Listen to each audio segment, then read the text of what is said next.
Hola amigos, soy yo, vuestro sensual amigo Jauma.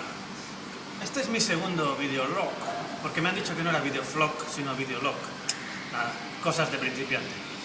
Pues hoy tampoco es que tenga una cosa muy apasionante que contar, estoy trabajando duramente y ahora me estoy tomando una pequeña pausa para un café.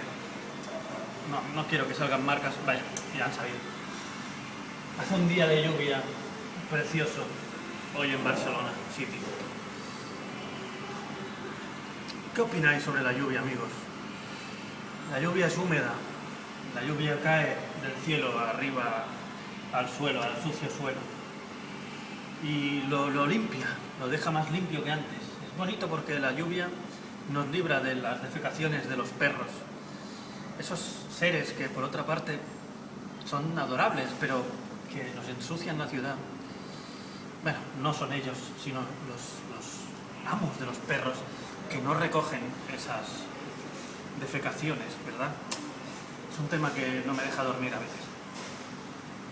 Esos amos que son capaces de ver cómo sale del ano de su perro un zurullo y lo abandonan allí, no al perro sino al zurullo. Lo abandonan para que una yaya lo pise y se mate, y quizá resbale y se abra la boca contra el suelo. Es una de las cosas que más preocupan en esta sociedad a la gente mayor, el poder resbalar algún día con una mierda de perro. Perdón por decir mierda.